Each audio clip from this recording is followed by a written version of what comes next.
नमस्कार, आप देख रहे हैं एसबीटी न्यूज। पेश 29 सितंबर गुरुवार सुबह 8:15 बजे राजस्थान की बड़ी खबरें। बीकानेर में सोने चांदी से भरे एक पार्सल की लूट करने वाले 5 युवकों को ये जानकारी नहीं थी कि जिस पार्सल को लेकर वो भाग रहे हैं उसमें जीपीएस लगा है। लूट के 2 घंटे बाद ही पुलिस ने इन 5 को दबोच लिया। दरअसल बुधवार सुबह अहमदाबाद से आए एक आंगणीय के साथ पार्सल की लूटपाट हुई थी। बताया जा रहा है कि इस पार्सल में करीब 2 करोड़ रुपए के सोने के आभूषण थे। लूट के साथ ही पुलिस ने जीपीएस के आधार पर 5 जनों को गिरफ्तार कर लिया। बुधवार सुबह डूंगर कॉलेज के पास मिलन ट्रेवल्स पर अहमदाबाद से एक बस आई थी। इस बस में अहमदाबाद के जेठा भाई का एक पार्सल आया था। पार्सल आंगणिया सोने चांदी के सामान का कुरियर पर्सन लेकर आया था, जिसमें सोने चांदी का सामान था। जयपुर के मानसरोवर थाना इलाके में नारायण विहार बी ब्लॉक में बदमाश स्कॉर्पियो के दोनों टायर चोरी कर गाड़ी में तोड़फोड़ कर फरार हो गए। घटना 22 सितंबर की देर रात बताई जा रही है। पीड़ित रमेश कुमार ने बताया कि उसकी नई स्कॉर्पियो S11 को उसने घर के पास खड़ी की थी। सुबह जब गाड़ी देखने गया तो पता चला कि कार के पीछे के दोनों टायर रिम के साथ गायब थे। गाड़ी पत्थरों पर टिकी हुई थी। वहीं कार के फ्रंट ग्लास को तोड़ा हुआ है। यही नहीं, कार के बोनट को भी बदमाशों ने क्षतिग्रस्त किया, जिसकी जानकारी 100 नंबर पर कॉल कर पुलिस को दी। पुलिस ने मौके पर पहुंचकर पीड़ित रमेश कुमार से रिपोर्ट ली।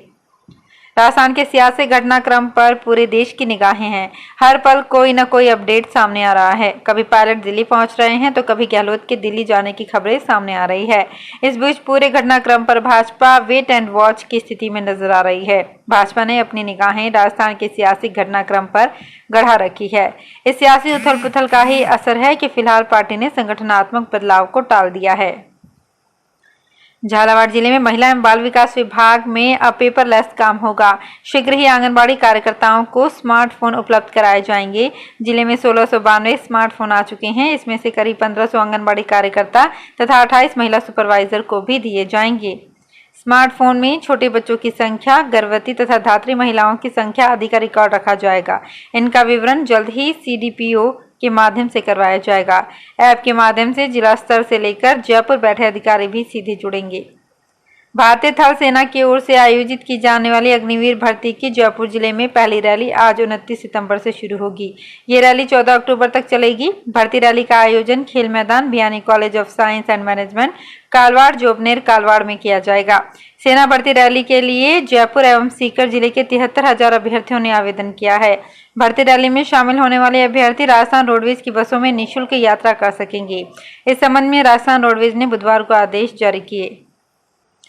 राजस्थान के 33 जिलों में 100 वर्ष या इससे अधिक आयु के 14,976 मतदाता हैं।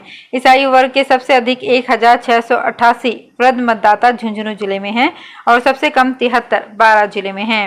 राजस्थान में करवाए वरिष्ठ मतदाता के भौतिक सत्यापन में ये आंकड़े सामने आए हैं। 1 अक्टूबर को अंतर्राष्ट्रीय वृद्धजन दिवस के अवसर पर इन वृद्धजनों का सम्मान किया जाएगा। राजस्थान में कांग्रेस आलाकमान की नाफरमानी के चलते 3 नेताओं को शो कॉज नोटिस थमाया गया है। इस पर ओसियां विधायक दिव्या मदेरणा ने ट्वीट किया। निशाने पर शांति धारीवाल और महेश जोशी ही रहे। अंग्रेजी में किए गए ट्वीट में लिखा कि त्वरित प्रभाव से दोनों माननीयों को मंत्रिमंडल से बर्खास्त किया जाए। अपनी पोस्ट में दिव्या ने लिखा है, जिस तरह से सचिन पायलट, रमेश मीना और विश्वेंद्र सिंह को बिना नोटिस के मंत्रिमंडल से बर्खास्त किया गया था, उसी तरह से अब शांति धारीवाल और महेश जोशी को भी तुरंत प्रभाव से बर्खास्त किया जाना चाहिए, क्योंकि इन दोनों ने हाईकमान को खुलेआम चुनौती दी है। पूर्व मुख्यमंत्री वसुंधरा राजे के बीकानेर आगमन की तैयारी जोरों पर चल रही है। पूर्व मंत्री देवी सिंह भाटी राज्य के कार्यक्रम के लिए जिले के सभी तहसील मुख्यालयों पर पहुंचकर जनसंपर्क कर रहे हैं। दरअसल 9 अक्टूबर को वसुंधरा राजे बीकानेर आएंगे और इस दौरान संवाद कार्यक्रम भी होगा। बुधवार को भाटी ने बीकानेर के देशनोक व नोखा में आम लोगों से संपर्क किया है। दरअसल इसी कार्यक्रम में स्वयं देवी सिंह भाटी फिर से भाजपा में शामिल हो सकते हैं। जोधपुर शहर का बरकतुल्ला खान स्टेडियम 2 दिन के बाद इतिहास रचने वाला है। यहां 30 सितंबर से लगातार 3 दिन तक लीजेंड्स लीग क्रिकेट के दूसरे संस्करण के मैच होंगे। मैच खेलने के लिए क्रिकेटर्स का जोधपुर आने का सिलसिला आरंभ हो गया है। बुधवार को वीरेंद्र सहवाग, श्रीसंत, क्रिस गेल सहित कई क्रिकेटर जोधपुर पहुंचे। पहला मैच 30 सितंबर को, दूसरा मैच 1 अक्टूबर को और तीसरा मैच 2 अक्टूबर को होगा। राजस्थान में बारिश का दौर कमजोर पड़ने के साथ ही गर्मी के तेवर तेज होने लगे हैं। रेगिस्तानी इलाके जैसलमेर, बीकानेर, जालौर में पारा 37 डिग्री सेल्सियस से ऊपर चला गया। जयपुर, भरतपुर, जोधपुर, अजमेर संभाग के कई जिलों में बुधवार सुबह से आसमान साफ रहने से तेज धूप निकली। मौसम विभाग ने कहा कि प्रदेश में अगले 5 दिन अधिकांश हिस्सों में मौसम ड्राई रहेगा, तापमान में इजाफा होगा। अभी जो भी छुटपुट बारिश का दौर चल रहा है वो 1 अक्टूबर से थम जाएगा। जोधपुर में 30 सितंबर से शुरू होने वाले लीजेंड्स क्रिकेट लीग मैचों से पहले बुधवार को आरसीए अध्यक्ष वैभव गहलोत ने पदाधिकारियों और अधिकारियों के साथ बरकतुल्ला खान स्टेडियम का निरीक्षण किया। उन्होंने यहां स्टेडियम में पवेलियन, एंट्री एग्जिट, ग्राउंड, सुरक्षा व्यवस्था आदि अन्य तैयारियों का जायजा लिया। उनके साथ आरसीए के पदाधिकारी, मैच आयोजक, पुलिस व प्रशासन के अधिकारी भी थे। बाद में यहां पर एक बैठक आयोजित कर मैच को लेकर चर्चा की गई।